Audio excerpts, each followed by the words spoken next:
Como criar as condições favoráveis para você ter produtividade? Ou, em outras palavras, como otimizar o seu dia a dia para que você consiga fazer mais em menos tempo?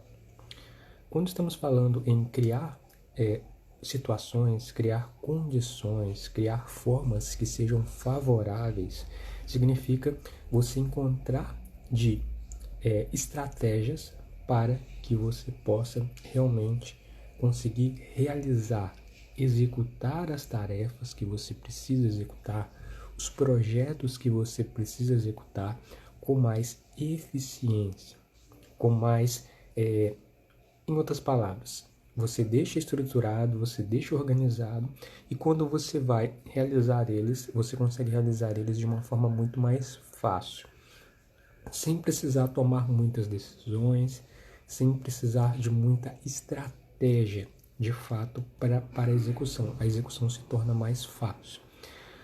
E para você conseguir criar as condições favoráveis para você ter, de fato, produtividade, porque quando você cria condições que sejam favoráveis, aumenta a sua capacidade de execução das tarefas e isso tendencialmente tem o potencial de aumentar a sua produtividade. Você conseguir fazer mais economizando tempo, fazendo isso em menos tempo. E para você poder criar as condições favoráveis e para ter produtividade, existe um princípio essencial que embasa realmente esse intuito, que no caso é o princípio da otimização. O princípio nada mais é do que um atalho que te ajuda a tomar decisões e que também te ajuda a entrar em ação, certo? Então você não precisa ficar muito raciocinando quando você tem acesso não só ao princípio da otimização, como vários outros princípios, dos quais eu já apresentei e apresento para você. Quando você tem acesso ao princípio, ele é um atalho para te ajudar a tomar a decisão em relação a algo, em relação a uma tarefa, em relação ao projeto, ou fazer com que você vá para a ação em relação àquilo que você precisa fazer, aquilo que você precisa realizar. E para você poder utilizar, só que para isso é criado condições favoráveis para a execução e a tomada de decisão das tarefas. Se você utilizar o princípio da otimização de tarefas, primeiro de tudo, você vai conseguir criar condições que sejam favoráveis para que você possa tomar decisões de uma forma mais fácil, sem precisar ficar pensando, sem precisar ficar raciocinando sobre as tarefas. E segundo é que você vai entrar em ação de uma forma mais rápido também e vai conseguir fazer mais em menos tempo. Outros aspectos importantes, segundo aspecto importante, quando você utiliza o princípio da otimização, é que você diminui a sua capacidade de procrastinar em relação a uma tarefa, a um projeto, a uma atividade, a algo ali que você irá realizar. Procrastinação é o ato de nós, seres humanos, adiarmos a realização, a execução de algo. É o famoso amanhã eu faço, segunda-feira eu faço, semana que vem eu faço, mês que vem eu faço, e esse dia tende a nunca chegar.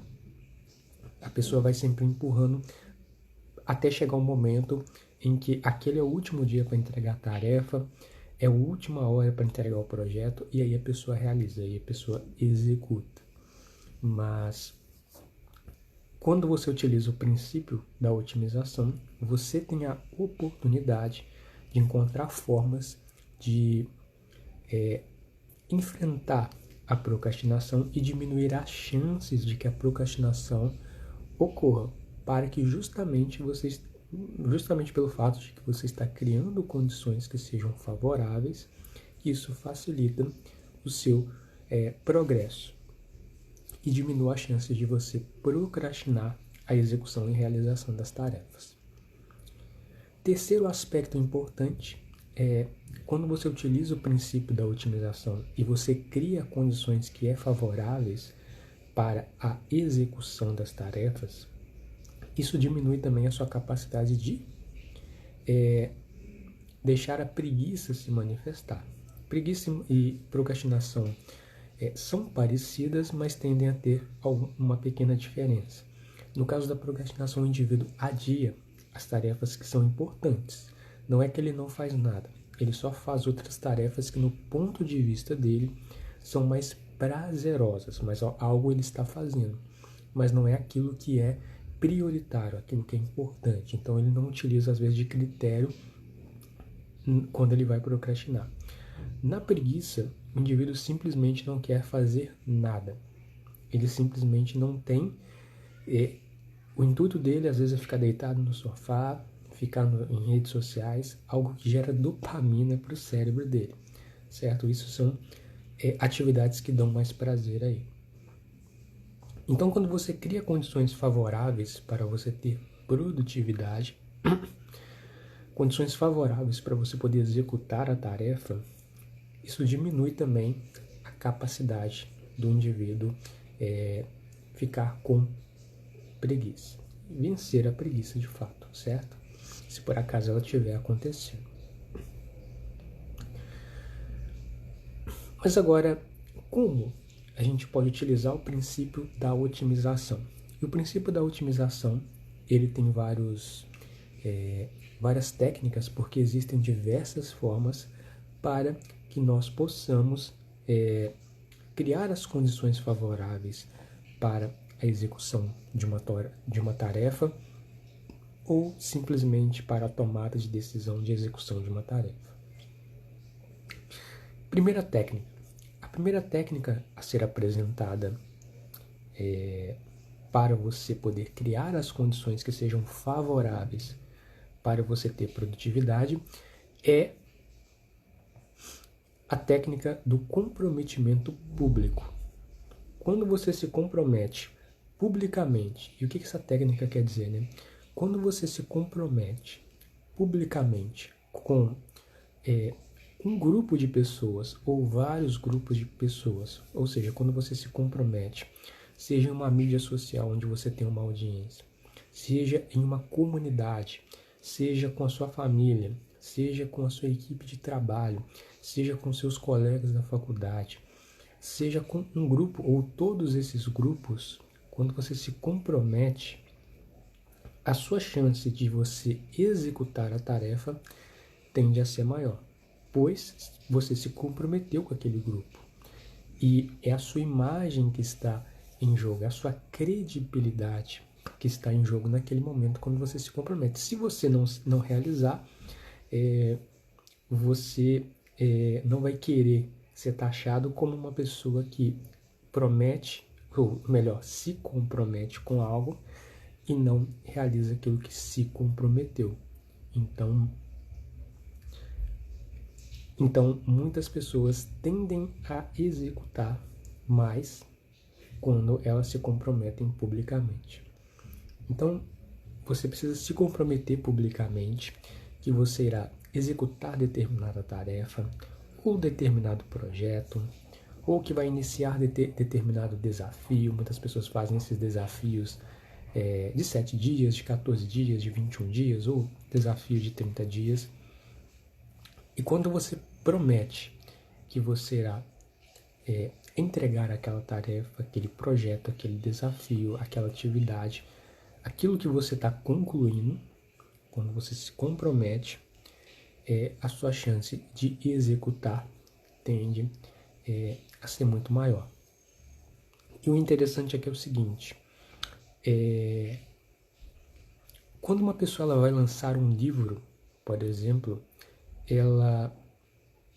quando uma pessoa vai lançar um livro, por exemplo, e é utilizado essa técnica do comprometimento público, porque às vezes a pessoa ainda nem começou a escrever o livro, né? Ou às vezes a pessoa está escrevendo o livro ainda e já começa o lançamento do livro, ou seja, convidar as pessoas para poder participar do lançamento do livro. Então, quando o indivíduo já convida as pessoas para o lançamento do livro, mesmo o livro não estando pronto, mas já tem uma data definida, já tem um horário definido do lançamento, e as pessoas estão se inscrevendo, as pessoas estão interagindo para poder, e as pessoas estão tendo a consciência de que aquela pessoa vai lançar um livro. Essa pessoa que está escrevendo o livro, ela tende a se comprometer muito mais para continuar escrevendo o livro, para continuar ali, para concluir aquele trabalho, aquele projeto, porque as pessoas já estão se comprometendo com aquela tarefa, né? Com aquela ação, estão dando atenção ali. Então, comprometimento público é uma técnica muito eficiente, tá? Quando você não quiser fazer algo ou não quiser fazer uma tarefa, comprometimento público é um facilitador para que você execute a tarefa, o projeto. Segunda técnica é a técnica da mini tarefa. Essa técnica eu aprendi em 2 livros. O primeiro livro é 23 hábitos anti-procrastinação, onde ele fala sobre dividir as tarefas em partes. São 3 livros, né? Esse é o primeiro. O segundo livro é Hábitos Atômicos, do autor James Clear, onde ele compartilha diminuir os hábitos, né? Deixar os hábitos tão pequenos a ponto de parecer até bobo para a pessoa poder executar. E o terceiro livro é o livro Mini Hábitos. E o que esses 3 livros têm em comum? Eles compartilham de uma mesma ideia. E essa ideia é você dividir as tarefas em pequenas partes, dividir as tarefas em pedaços. Porque às vezes uma tarefa não é uma tarefa, mas na verdade ela deveria ser colocada como um projeto, certo? Então quando você pega uma tarefa e divide ela em pequenas partes, se torna muito mais fácil para você poder executar aquela tarefa. Se torna muito mais fácil a execução daquela tarefa. Então, por exemplo, você tem um artigo para poder escrever. Um artigo, se você parar para pensar, é uma tarefa, mas é quase um projeto. Ele tem várias partes para você poder cumprir, que no caso são as próprias etapas ali na hora de escrever o artigo, né? O artigo você tem que, primeiramente, ter pesquisa, né, sobre o tema que você vai escrever. Depois, tem a estrutura do próprio artigo, que no caso inclui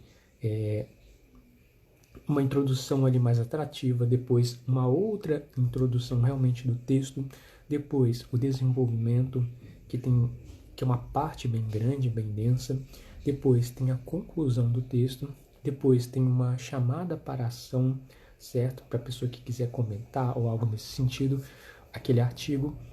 Depois tem o processo de revisão de tudo que essa pessoa escreveu e edição, ou seja, ela pode acrescentar uma imagem, acrescentar links, organizar erros ortográficos, e depois vem a parte de distribuir esse artigo de fato, né? Mas aqui a gente está falando só da produção desse artigo. Então, assim, é uma tarefa, parece uma tarefa que a pessoa conclui em 2 horas, mas não é. É uma tarefa bem grande que deveria estar sendo dividida em partes, certo? Então, primeiro eu vou escrever, primeiro eu vou pesquisar, vou ler tudo que eu tenho que ler para poder escrever o artigo, para ter bastante base, bastante conhecimento. Depois eu vejo qual é a estrutura, enfim. Essa é uma forma de dividir a tarefa em mini tarefas. E você pode pegar essa técnica da mini tarefa e fazer o mesmo com hábitos que você queira implementar. Como, por exemplo, a pessoa quer começar o hábito de ler.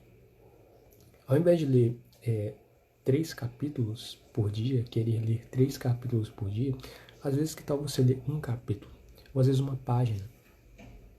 Ou seja, você já não está mais procrastinando aquela ação que você gostaria de realizar, certo? Outra questão é correr. A pessoa quer correr 1 hora por dia. Ela acredita que ela tem que começar com uma grande quantidade de tempo, seja correr, seja estudar, seja fazer um curso, seja escrever um relatório, mas o interessante é a pessoa começar aos poucos, começar devagar e aumentando gradativamente. Isso significa lutar com um dragão do tamanho da sua espada. Então, se a pessoa não tem capacidade de fazer algo grande, começa fazendo algo pequeno. E vai aumentando gradativamente, vai subindo a barra, vai aumentando o peso da barra gradativamente. Certo? Não está acostumado a correr, começa caminhando. Não está acostumado a caminhar, começa com 5 minutos. Ao longo das semanas vai aumentando 1 minuto. Certo? Gradativamente vai aumentando.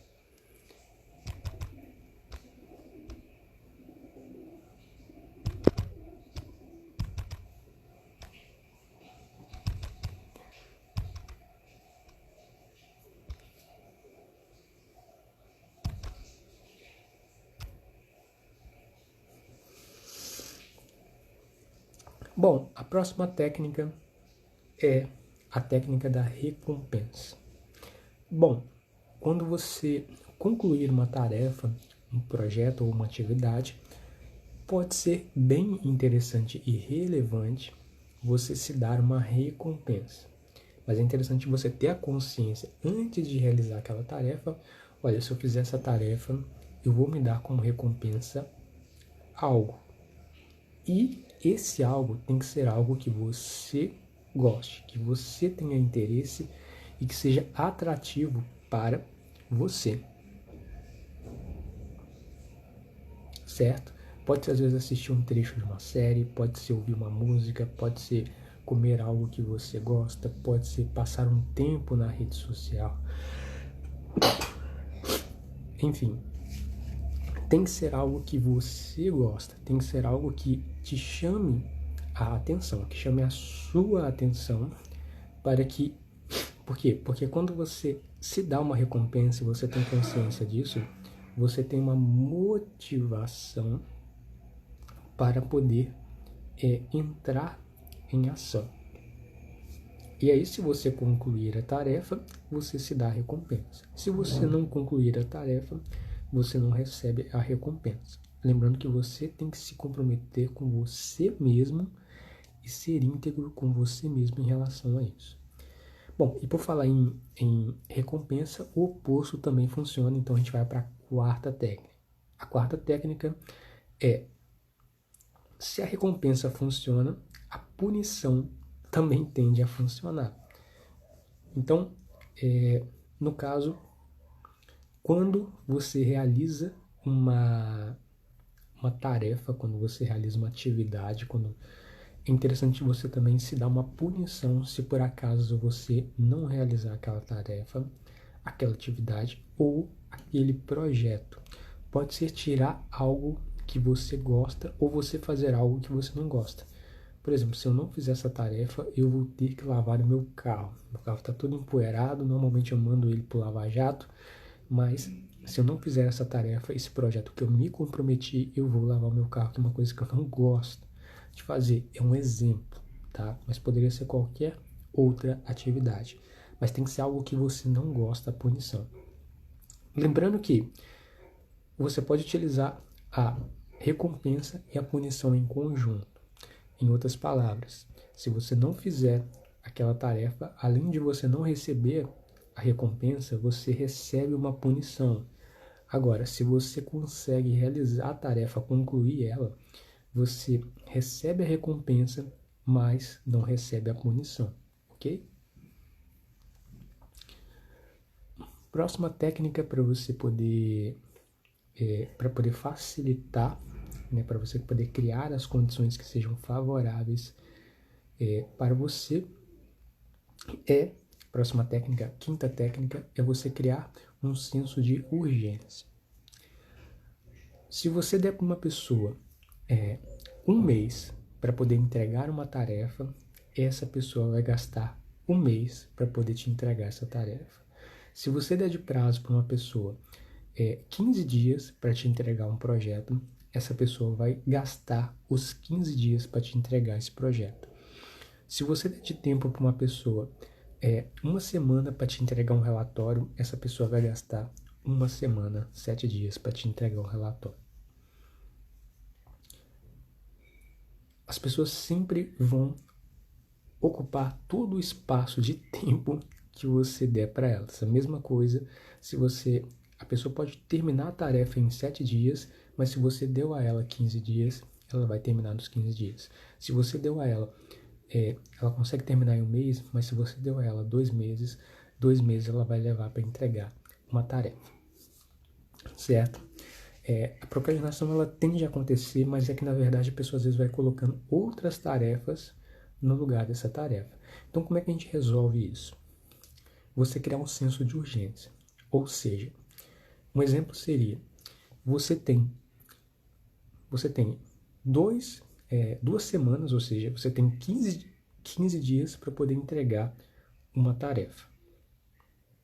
Mas ao invés de você entregar a tarefa gastando esses 15 dias, você pode gastar metade. Você pode gastar 7 dias, uma semana apenas, e entregar essa tarefa gastando 7 dias. Ou às vezes até menos, dependendo da tarefa. É claro que isso também não pode prejudicar. Claro que isso não pode prejudicar a excelência com que a tarefa vai ser entregue, certo?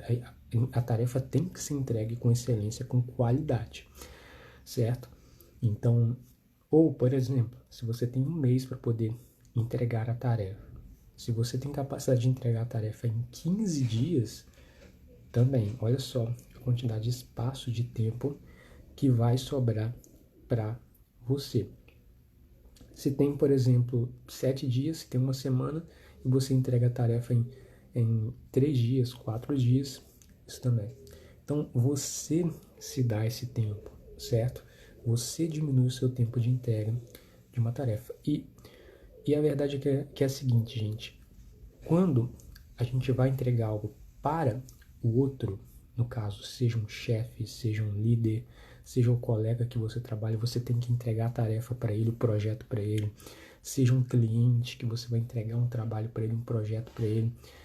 Quando a gente faz as coisas para o outro, né, para entregar para o outro, esse senso de urgência ele se torna mais urgente, sem querer ser redundante. Mas quando você tem total tempo e você não estabelece prazos para você, isso pode ser um pouco mais desafiador, porque é você que estabelece os seus prazos, certo? Mas aí você pode estabelecer os seus prazos, por exemplo, 15 dias, mas utilize o senso de urgência também para você, e não só para quando você estiver realizando um projeto para o outro, compreende? E isso é de fundamental importância.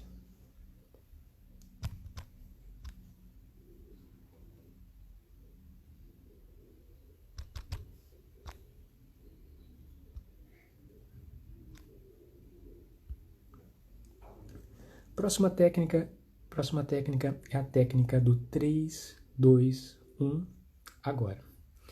Basicamente, o intuito dessa técnica é você tomar a ação. Bom, imagine que você não quer escrever um relatório para o seu trabalho. Mas aí você utiliza essa técnica 3, 2, 1, escrever o relatório. Você simplesmente vai. Inconscientemente fica uma batalha interna na nossa mente, onde você quer fazer, mas ao mesmo tempo, né, porque nós temos, de certo modo, 2 cérebros, né? De um lado, você é a razão, do outro é a emoção, certo? A emoção não quer fazer, a razão quer fazer, é importante fazer, mas a emoção quer procrastinar. Então, no caso, quando você utiliza a técnica do 3, 2, 1 agora e você vai fazer, e você simplesmente vai realizar, você quebra esse diálogo interno de não fazer, de fazer, essa queda de braço interna, e você simplesmente vai lá e faz 3, 2, 1 agora, escrever o relatório. 3, 2, 1 agora, lavar a louça. 3, 2, 1 agora, escovar os dentes. Mas tem uma regra, e a regra para utilizar essa técnica do 3, 2, 1 agora é: a tarefa tem que ser possível de ser realizada naquele momento. Então, assim, tarefas que vai levar 30 minutos para você poder ir lá, para poder fazer. Não, a tarefa tem que ser possível de ser feita agora. E nem todas são, mas algumas são possíveis de ser feitas agora. Essa técnica eu aprendi num canal chamado Ilustradamente, um canal de desenvolvimento pessoal. E excelente o canal, certo? E aí eu aprendi essa técnica para vencer a procrastinação lá. Próxima técnica, gente. Próxima técnica é o ciclo de papéis. Nós, na nossa vida, nós tendemos a assumir vários papéis, certo? Papel de mãe, papel de esposa, papel de amiga, papel de tia, papel de profissional da empresa onde trabalha, papel de participante de algum grupo, de alguma religião ou algo nesse sentido, papel de mãe. Então, a mesma coisa o homem, né? Assume vários papéis, às vezes papel de estudante, papel de filho, papel de amigo. Então, nós assumimos vários papéis na nossa vida e às vezes, o que acontece? Tem alguns papéis que nós assumimos em nossa vida que esses papéis acabam saindo prejudicados pelo fato da gente estar se dedicando muito a outro papel, muita outra esfera da nossa vida, e aí tem algumas esferas que acabam saindo prejudicadas devido a isso. Então, para esse tipo de situação, a recomendação é você estar calibrando como é que você está realizando blocos de tempo com essas pessoas e esses papéis. Como é que você faz isso? Por exemplo, vamos supor que você tem filho e aí como é que você faz para utilizar isso? Tire 1 ou 2 dias na semana, esse é só um exemplo, tá? Você pode pegar isso daqui como exemplo, ou pode adaptar conforme a sua realidade, ou pode adicionar mais um dia, mas isso é só um exemplo, tá? De como utilizar a técnica do ciclo de papéis. Então, você decide passar 2 dias na semana com o seu filho para ele poder fazer o que quiser. Por exemplo, você decide fazer isso no domingo, né, na parte da manhã e da tarde, você decide passar esse dia com o seu filho fazendo o que ele quiser, brincar, se divertir e você junto ali. E você decide fazer isso também na sexta-feira, no período da noite. Ficar com o seu filho também ali em um tempo de qualidade. Aquele tempo ali é para ele, para você poder passar com ele. E aí, chega o sábado, vem o domingo, aí você passa o dia com o seu filho. Aí vem a semana, vem a segunda, vem a terça, vem a quarta, vem a quinta. Aí quando chega a sexta à noite, aí aquela conexão aumenta entre vocês de novo. Aí vem o sábado. Aí no domingo aumenta aquela conexão entre vocês de novo. A mesma coisa você pode fazer no seu relacionamento amoroso. Você tira a quarta à noite e o sábado à noite para passar esse tempo com a sua esposa. Aí, por exemplo, chega o domingo, chega a segunda, chega a terça, chega a quarta. Aí na quarta aumenta a conexão entre vocês porque vocês saem para jantar. E o tempo tem que ser dedicado ao casal. Porque como a gente assume vários papéis na nossa vida, papel de marido, papel de esposo, papel de filho, papel de colaborador na organização de trabalho, às vezes a pessoa não dá atenção ao parceiro ou à parceira no relacionamento ou ao filho, então é interessante estabelecer esses horários para aumentar a conexão entre ambas as partes. Então, na quarta-feira, passa tempo com a esposa. Aí chega o sábado, à noite, estabelece passar tempo com a esposa novamente. Normalmente fazer isso em conjunto. E é claro que quando os dois vão sair para poder conversar, o momento ali é para o casal conversar, para o casal aumentar a conexão entre eles, o momento ali é para o casal.